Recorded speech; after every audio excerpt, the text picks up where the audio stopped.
Il contratto non deve essere soltanto bello esteticamente, ma è uno strumento di marketing e di persuasione meraviglioso, quando è efficace.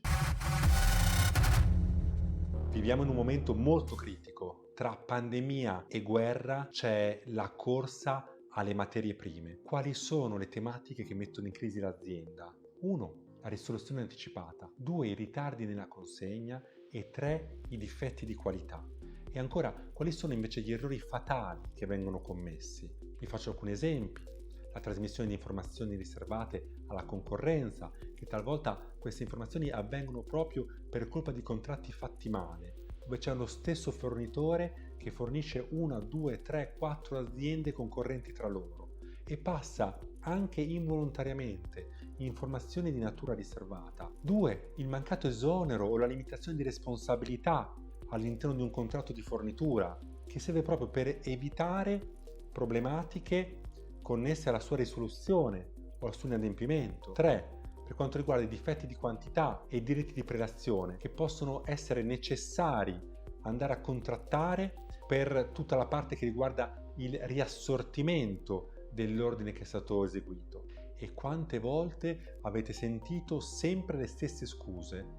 Non ho potuto per una causa di forza maggiore, o non ho potuto per un caso fortuito. Ecco, su questi problemi io ho delle big news da darvi oggi. I contratti vengono realmente letti e possono fare la differenza nel pianificare un adempimento, perché molte aziende sanno in anteprima, in qualità di fornitori, quale cliente lasciare a piedi. Magari ci pensano, magari leggono il contratto, magari fanno un'attività pianificata, perché sanno che c'è un altro cliente che pagherà il doppio o il triplo e quindi scelgono la via dell'adempimento come scelta imprenditoriale, perché il contratto non è abbastanza curato. Il contratto non deve essere soltanto bello esteticamente, ma è uno strumento di marketing e di persuasione meraviglioso, quando è efficace. Quindi io ho una ricetta per un contratto blindato in ambito di fornitura, in ambito di procurement, per far sì che l'azienda non subisca i problemi che ho elencato fino ad oggi. 1. Porre in essere un'analisi, quindi partire proprio da una specifica analisi dei problemi di tipo legal che occorrono più frequentemente all'azienda. Pensiamo ai vari tipi di inadempimento, e sulla quantità, sulla qualità, eccetera, eccetera, eccetera. 2. L'analisi della tipologia di procurement, quindi la tipologia del contratto di fornitura.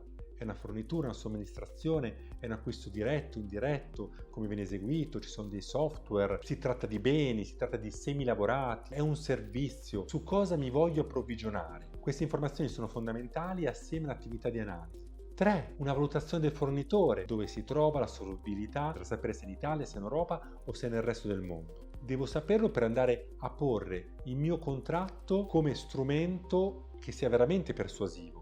Quindi come fare per porre in essere queste 3 caratteristiche che rendono il contratto blindato? Quali sono poi gli strumenti pratici a seguito di questa fase di studio e di analisi? Abbiamo vari livelli, ad esempio partiamo da un primo livello contrattuale base, alcune clausole che non possono mancare o almeno le devo prendere in considerazione per fare un contratto su misura affinché possa essere blindato.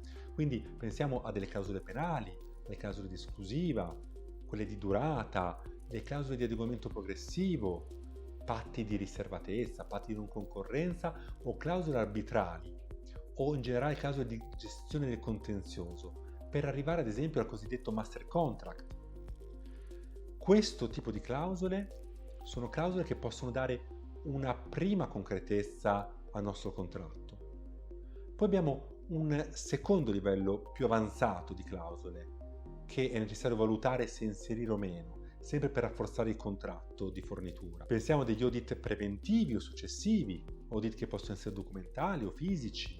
Pensiamo a clausole di garanzia o a clausole che vadano a disciplinare il controllo della qualità, il recesso, la risoluzione o la sospensione del contratto. Pensiamo alle problematiche di marcatura, di certificazione e anche alle modalità di pagamento per andare proprio a tutelare l'intera filiera e quindi poter andare a inserire clausole specifiche per misurare le performance del fornitore e quindi potergli fare una pagella e quindi poterlo rendere inadempiente anche se magari adempiuto alla prestazione principale, perché una materia, anche se di qualità, che arriva in ritardo non è un contratto che valeva la pena essere eseguito. E poi abbiamo ancora un terzo contratto, chiamiamolo livello expert, e quindi pensare a un sistema di assicurazioni verso i fornitori, anche internazionali, se non europei. Pensiamo alla dinamica del rapporto precontrattuale, che molto spesso l'attività precontrattuale ha fatto la differenza. Pensiamo ancora alla metodologia di acquisizione del consenso e il valore legale della prova per poter dire di sì, per poter sbloccare un ordine. Tutto questo dentro un percorso dove bisogna andare a sventare qualunque tipo di abuso di posizione dominante. Non è detto che ogni livello che ho indicato possa essere un livello necessario e importante per il vostro contratto specifico, perché va fatto tutto come dicevamo ad hoc. E quella è la differenza. È chiaro che se io avrò 100 fornitori non devo fare 100 contratti differenti. Mi basta soltanto andare a organizzare questi fornitori per delle categorie ben precise che mi permettono di fare la differenza e quindi assumere rischi e quindi fare quel braccio di ferro contrattuale che può fare la differenza. Se vuoi saperne di più in tema di contratto, con particolare riferimento al procurement legale e quindi ai contratti di fornitura, ai contratti di approvvigionamento, scrivimi, fammi sapere la tua esperienza.